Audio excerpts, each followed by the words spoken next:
On June 14, 2025, America wakes up to a nation split in two, both literally and figuratively. The day is charged with anticipation and anxiety, as millions sense that history is unfolding before their eyes. On one side, the capital prepares for a display of military might and presidential power. On the other, cities and towns across the country brace for a wave of protest and civic action. The airwaves are saturated with commentary, social media is ablaze with debate, and the sense of division is palpable in every corner of the country. In Washington, D.C., the atmosphere is electric as President Trump's 79th birthday coincides with the 250th anniversary of the U.S. Army. The city's core is transformed into a stage for a grand military parade. Columns of tanks rumble down Pennsylvania Avenue, soldiers march in perfect formation, and fighter jets roar overhead in tight, synchronized patterns. Spectators, some dressed in patriotic colors and waving American flags, line the barricaded streets, their faces a mix of excitement, pride, and curiosity. The event is meticulously choreographed, with every detail designed to project an image of strength, discipline, and national unity under a single, commanding leader. The message from the parade is unmistakable. This is a show of force, a demonstration of unity, and a celebration of leadership.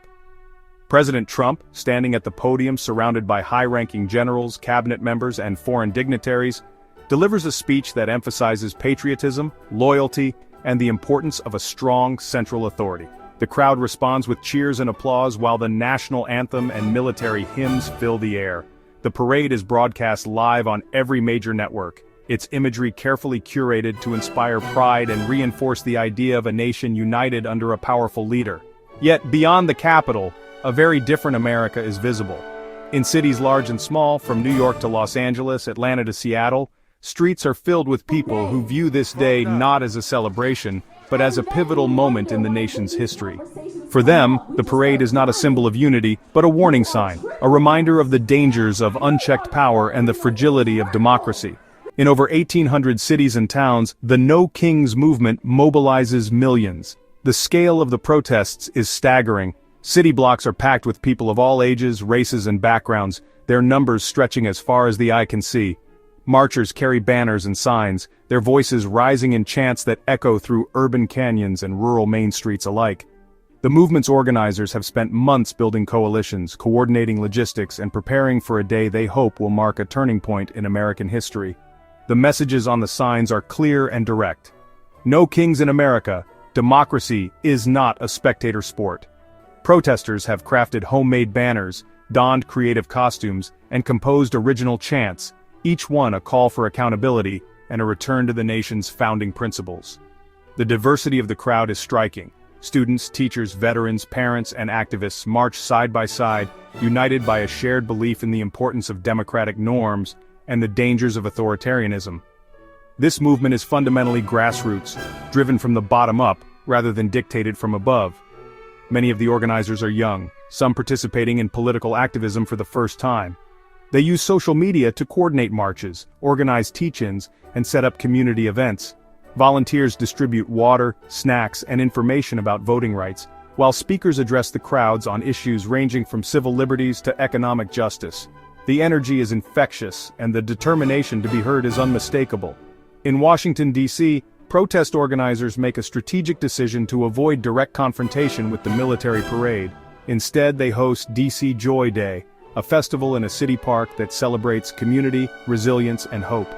The event features live music from local bands, food trucks offering diverse cuisines, and art installations created by local students.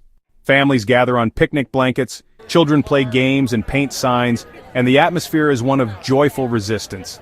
The festival offers a vision of what America could be, inclusive, creative, and united by shared values rather than divided by fear. This approach is not a retreat, but a calculated strategy. Organizers are determined to avoid being labeled as anti-military or anti-American. Instead, they focus on promoting democracy, civic engagement, and the importance of voting. Volunteers hand out flyers with information about upcoming elections, voter registration, and ways to get involved in local government. The presence of families and children underscores the movement's commitment to peaceful protest and its vision for a more inclusive and participatory democracy. The contrast between the two events could not be more stark. On one side of the screen, tanks and soldiers march in rigid formation, a display of state power and discipline. On the other, crowds of protesters march with signs calling for unity, justice, and democratic renewal. Television networks and social media platforms broadcast these images side by side, each side claiming to represent the true spirit of America. The nation's identity is being contested in real time, with every image and soundbite adding fuel to the debate. The tension is unmistakable. In some cities, lines of police officers and National Guard troops stand between protesters and government buildings, their presence a reminder of the potential for conflict. Military vehicles are parked at key intersections, and helicopters circle overhead. Protesters remain peaceful, but the possibility of confrontation hangs in the air. Organizers urge calm and discipline, determined to keep the focus on their message, rather than on clashes with authorities. The symbolism of the day is impossible to ignore. On one side, Americans gather to celebrate a single leader, waving Trump banners and cheering as the parade passes by. On the other, marchers carry signs that read, "No absolute power," reminding the nation of the dangers of concentrating authority in the hands of one person. The chants for democracy and the rumble of armored vehicles create a soundtrack that captures the stakes of the moment. The day is, in many ways, a birthday party for one man set against a Declaration of Independence by millions. At the parade, supporters sing "Happy Birthday" to President Trump and present him with a massive cake. While at protest rallies, crowds recite passages from the Declaration of Independence and the Constitution. The emotional intensity is overwhelming. Pride, anger, hope, and uncertainty mingle in the air, each side convinced that they are fighting for the nation's future and its soul. The world is watching closely. International journalists broadcast live from both the parade and the protests, their reports appearing on screens from London to Tokyo, Berlin to Johannesburg. Analysts debate the implications of these dueling spectacles for the future of democracy, not just in America, but around the globe. Allies and adversaries alike study the images, searching for clues about the direction in which the United States is headed. Today, the nation's soul is laid bare for all to see. In the faces of protesters and parade-goers alike, you can read the hopes, fears, and convictions that define this moment. The crowds are diverse, young and old, urban and rural, rich and poor, each person carrying their own vision of what America should be. The stakes are nothing less than the future of the country, and the right of its people to determine their own destiny. The question that echoes from city streets to the halls of power is both simple and profound. Which America will define the future? Will it be a nation united by force and authority, or one renewed by the energy and ideals of its people? The answer remains uncertain, but on this day, the struggle for the nation's soul is visible for all the world to see. How did we reach this boiling point? The answer is tangled in a series of escalating events, each one more shocking than the last. To truly grasp the gravity of the current crisis, we need to trace the sequence of incidents that set the nation on edge. Each event, building on the last, created a domino effect that pushed communities, lawmakers, and ordinary citizens to their limits. Understanding this chain reaction is essential to making sense of the outrage and urgency we see today. The spark was lit in Los Angeles earlier this month when the city became the epicenter of a national crisis. News outlets scrambled to cover the unfolding chaos, with helicopters circling overhead and reporters broadcasting live updates from the heart of downtown.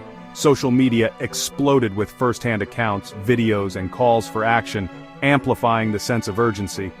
Tension simmered just beneath the surface as residents braced for what felt like an inevitable confrontation. Aggressive ICE raids triggered protests, with neighborhoods erupting in anger and fear. In the span of a few hours, dozens of families were torn apart overnight as agents swept through homes and workplaces.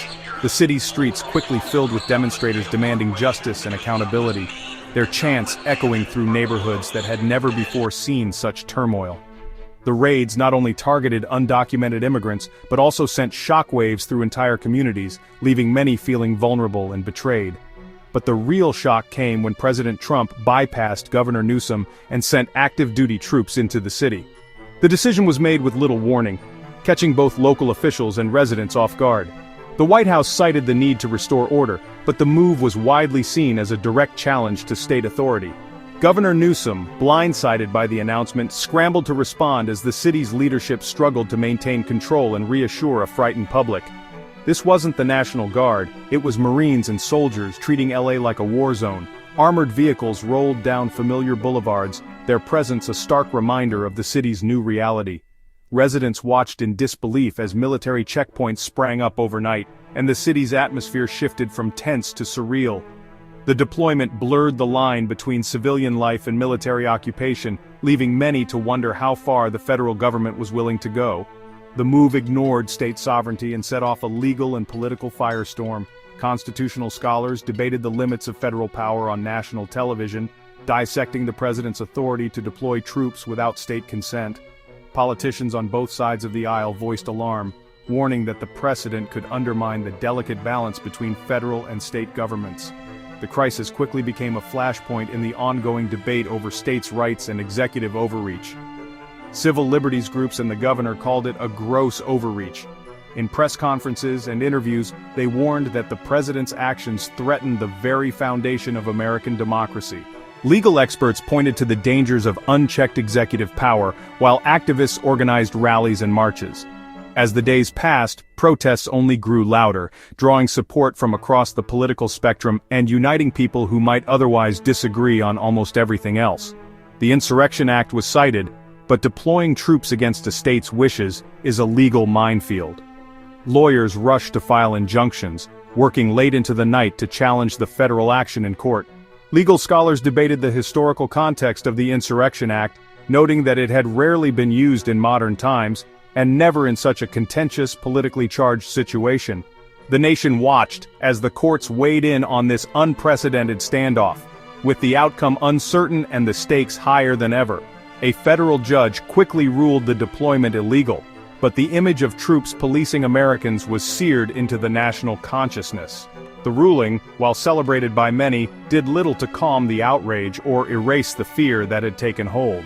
For some, the legal victory felt hollow, as the memory of soldiers confronting civilians lingered. The episode left deep scars, raising questions about the resilience of democratic institutions in the face of executive power. For many, this crossed a fundamental line, testing how much the public would tolerate. The sight of military vehicles in their neighborhoods was a wake-up call, sparking conversations in homes across the country. Families debated the meaning of democracy and the limits of government power, while community leaders organized forums to address growing fears. The events in Los Angeles became a catalyst for a broader reckoning with the nation's values and priorities. The sight of the military overriding local authority felt like a step toward authoritarianism. City officials and police chiefs found themselves sidelined, their authority undermined by federal intervention. People began to question whether the balance of power could ever be restored, and whether the country was drifting toward a form of governance that prioritized force over consent. The sense of unease was palpable, fueling a growing determination to resist. This act turned simmering discontent into a national movement. What started as local outrage quickly spread, uniting people from all walks of life under a single cause. Students, workers, faith leaders, and activists joined forces, organizing marches and rallies in cities across the country. The No Kings slogan became a rallying cry, symbolizing a collective demand for accountability and a restoration of democratic norms. The No Kings protests were born not in a vacuum, but on the streets of LA. That moment changed everything, marking the beginning of a new chapter in American history, one defined by resistance, solidarity, and the fight for democracy. Across the nation, people found hope and strength in each other, determined to ensure that the events in Los Angeles would not be forgotten, and that the lessons learned would shape a more just and accountable future. At the heart of this crisis is a question that has shaped American government since its founding: who truly holds the reins of power in the United States? The Constitution was designed to balance authority between the federal government and the states, but that balance is now being tested in ways not seen for generations. Where does federal power end and state power begin? This question isn't just theoretical, it determines who sets policy on everything from public safety to civil rights. The U.S. system is built on federalism, a framework that divides authority, but the boundaries are often blurred, especially during national emergencies or times of unrest. The Trump administration claims federal law is supreme, justifying intervention, even with troops, if states resist. Officials argue that the federal government has both the right and the responsibility to step in when state actions threaten national security or public order. citing statutes like the Insurrection Act to support their authority. Supporters argue this is necessary to maintain order and protect citizens when local governments are overwhelmed or unwilling to act. Critics, however, call it a dangerous overreach, warning that using federal force against states undermines the very principles of self-governance and could set a precedent for future abuses of power. Governors, legal scholars, and protesters insist that policing is a state responsibility, rooted in the 10th Amendment, which reserves powers not delegated to the federal government for the states. They argue that deploying the military against a state's wishes not only violates constitutional principles, but also erodes trust between citizens and their local governments. The No Kings movement sees this as a fight for the very structure of American democracy. If a president can send troops anywhere in the country at will, then the power of local elections and community voices is diminished. For them, this is about protecting the checks and balances that prevent any one branch or leader from becoming too powerful. The debate isn't just about law, it's about the future of the republic itself. Will America remain a nation governed by laws and representative institutions, or will it slide toward rule by executive decree? The answer will shape not only this crisis, but the very meaning of American democracy for generations to come. The No Kings movement is more than just a single protest or a call for a specific policy change. It represents a sweeping, nationwide response to what many see as a growing threat to the very foundation of American democracy. Across cities and towns, people from all walks of life are coming together, united by a shared sense that something fundamental is at stake. At its core, the movement's message, No Kings, draws directly from the ideals that sparked the American Revolution. It's a reminder that the United States was founded on the rejection of monarchy and the belief that no single person should hold unchecked power. The phrase has become a rallying cry, connecting today's activists to the country's earliest struggles for liberty and self-governance. Many protesters are deeply concerned that the executive branch is accumulating too much authority, overshadowing the roles of Congress, the courts, and state governments. They point to recent actions and policies that, in their view, bypass traditional checks and balances, threatening the separation of powers that is supposed to safeguard American democracy. The movement is a broad coalition, bringing together climate activists who worry about environmental rollbacks and the future of the planet, veterans who have served the country and now feel compelled to defend its democratic values at home, union members fighting for workers' rights and fair representation, and small business owners who believe that a healthy democracy is essential for economic opportunity and fairness. Families, spanning generations, are joining together, motivated by a desire to protect the future for their children and grandchildren. The movement's strength lies in its diversity, with people of all ages, backgrounds, and beliefs united by a common concern for the direction of the country and the preservation of democratic norms. For these activists, democracy is not just about casting a ballot every few years. It's about actively defending the institutions and rights that make self-government possible: freedom of speech, fair courts, equal protection under the law, and the right to participate fully in civic life. The No Kings movement is a proactive defense of popular sovereignty, the principle that ultimate authority rests with the people, not with any single leader or institution. Supporters see themselves as guardians of this idea, determined to ensure that government remains accountable to the public. The parade in Washington, D.C., with its official motorcades and flag-draped ceremonies, is seen by many as a symbol of government that serves the interests of a select few, power concentrated at the top, distant from ordinary citizens. In contrast, the massive marches and rallies across the country represent a vision of government that is truly of, by, and for the people, open, inclusive, and responsive to the needs of all. These demonstrators are not simply objecting to a single policy or administration. They are raising their voices against a broader shift in the nation's direction, one that they believe threatens the core values of democracy and shared governance. At the heart of the movement is a simple but powerful conviction. In America, the people are supposed to be in charge. The No Kings movement is a call to remember and reclaim that promise, ensuring that democracy remains vibrant and accountable for generations to come. Today's story is one of peaceful, organized action across the country. From coast to coast, Americans of all backgrounds are coming together, united by a shared belief in democracy and the power of collective action.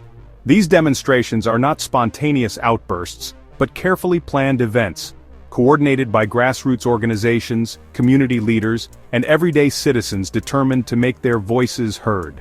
In Philadelphia, 80,000 gather near Independence Hall, families, retirees, students, all resolute. The historic site where the Declaration of Independence was signed becomes a powerful symbol as generations stand side by side, echoing the city's legacy of liberty. The atmosphere is both festive and determined, with music, speeches, and a sense of shared purpose filling the air. A teacher's sign reads, "1776 started here, 2025 defends it." The message resonates with many, reminding everyone that the fight for freedom is ongoing. Teachers and students alike reflect on the importance of civic education and the responsibility to uphold the values that began in their own city centuries ago. In New York, Times Square is a sea of banners. The iconic crossroads of the world is transformed as thousands gather, their voices rising above the city's usual noise. Protesters from all 5 boroughs converge, waving signs and chanting for justice, while the city's famous lights shine down on a movement that refuses to be ignored. In Chicago, chants echo along the lakefront. The city's diverse communities come together, marching from neighborhoods to the water's edge, their voices unified in a call for democracy. The energy is palpable as people of all ages and backgrounds join in, demonstrating the city's long tradition of civic engagement. Houston's protest is led by faith leaders calling for unity and democracy. Clergy from different denominations and backgrounds stand together, delivering messages of hope and moral responsibility. Their leadership inspires the crowd, emphasizing that the movement transcends politics and is rooted in shared values of justice and compassion. Even rural Wisconsin joins in, with dairy farmers staging a tractorcade. Tractors roll down country roads decorated with banners and flags as farming communities show their solidarity. The protest highlights the movement's reach, proving that the call for democracy resonates far beyond the nation's cities and into its heartland. In Atlanta, veterans march under a banner, "We serve to defend the Constitution, not a king." Their presence is a powerful reminder of the sacrifices made for freedom, and their words carry weight as they speak about the importance of upholding the nation's founding principles. The crowd listens with respect, inspired by their commitment. These are not radicals, they're teachers, farmers, veterans, parents, students. Ordinary Americans from every walk of life, united by a desire for a better future. Their diversity is their strength, and their stories reflect the broad coalition that has come together in this moment. The ACLU's Know Your Rights call drew 18,000, showing the movement's commitment to peaceful protest. Legal experts provide guidance, ensuring everyone understands their rights and responsibilities. The event is a testament to the movement's organization and its dedication to nonviolent action and informed participation. This is not random anger, but a deliberate personal stand. Each protester has a story, a reason for being here, and a vision for the country's future. Their determination is evident in their words and actions as they channel their frustration into constructive, collective action. Silence is no longer an option. Across the nation, people are finding their voices, breaking through years of apathy or fear. The movement is a testament to the enduring power of democracy. When the people speak, the nation listens. From inside the White House, today's events are viewed through a sharply different lens than on the streets. The administration's inner circle is focused on maintaining control and projecting stability, even as the nation outside is roiled by unrest and uncertainty. Every decision is weighed not just for its immediate impact, but for how it will play in the media and with key political allies. President Trump publicly defends the decision to deploy federal troops, insisting it is a necessary step to restore law and order amid what he describes as chaos. He frames the protesters as dangerous radicals threatening the fabric of American society, and positions himself as the leader willing to take tough action where others hesitate. Behind the scenes, advisors debate the political risks and rewards of this hardline stance. The administration works to cast the D.C. military parade as a display of patriotism and national unity, emphasizing the strength and discipline of the armed forces. In contrast, the ongoing protests are depicted as disruptive and unpatriotic, with officials and sympathetic media outlets highlighting incidents of violence or property damage to reinforce this narrative. The battle over public perception is as fierce as the one on the streets. The administration is betting that a majority of Americans crave strength and order in times of crisis. They hope to portray the protest movement as a loud but isolated minority, out of step with mainstream values. Staffers closely monitor news coverage and social media, adjusting their messaging to reinforce this image and energize the president's base ahead of the next election cycle. Yet, the sight of soldiers and military vehicles patrolling American streets is deeply unsettling for many citizens, including some conservatives who have long warned against federal overreach. The images evoke memories of past crises and raise uncomfortable questions about the balance between security and civil liberties. Public opinion is divided, and the administration faces growing criticism from unexpected quarters. Legal challenges to the troop deployment are mounting, with civil rights groups and state officials filing lawsuits that question the constitutionality of the administration's actions. A court ruling against the deployment could not only halt the current strategy but also embolden the opposition, setting a powerful legal precedent and shifting the momentum of the national conversation. The stakes could not be higher. The administration's approach is a high-risk gamble, one that, if it fails, could transform a political crisis into a full-blown constitutional showdown. As tensions escalate both inside and outside the White House, the nation watches to see whether the gamble will pay off, or whether it will trigger consequences that reach far beyond the current moment. Today's protesters stand in a long tradition of American resistance, drawing inspiration from generations who have fought for justice and equality before them. From the earliest days of the Republic to the present, each wave of activism has built upon the lessons and courage of those who came before. The No King's name echoes the revolutionaries who rejected monarchy and tyranny, reminding us that the American experiment began with ordinary people rising up against absolute power. Their defiance set the foundation for a nation built on the principles of liberty and self-governance. Their tactics, nonviolent protest, mass marches, and civil disobedience, draw directly from the civil rights and anti-war movements of the 20th century. These strategies proved that collective action and peaceful resistance could challenge unjust laws and shift the conscience of a nation. Like Dr. King's era, today's activists use peaceful demonstration to expose injustice and demand change, believing that moral clarity and nonviolence can move the hearts and minds of the public and lawmakers alike. Their marches and sit-ins are a testament to the enduring power of peaceful resistance. Now the battlefield is domestic. Troops and armored vehicles are deployed in American cities, not on foreign soil. The presence of military force at home underscores the gravity of the struggle and the determination of citizens to assert their rights even in the face of intimidation. By invoking history, today's movement frames its cause as a continuation of America's highest ideals: freedom, equality, and justice for all. Referencing the words and deeds of past leaders, they remind the nation that dissent and protest are not only rights, but duties of citizenship. Progress in America has always come from citizens daring to speak out, whether for women's suffrage, civil rights, LGBTQ+ equality, or other causes. Each movement has faced resistance, but their courage and persistence have expanded the promise of democracy.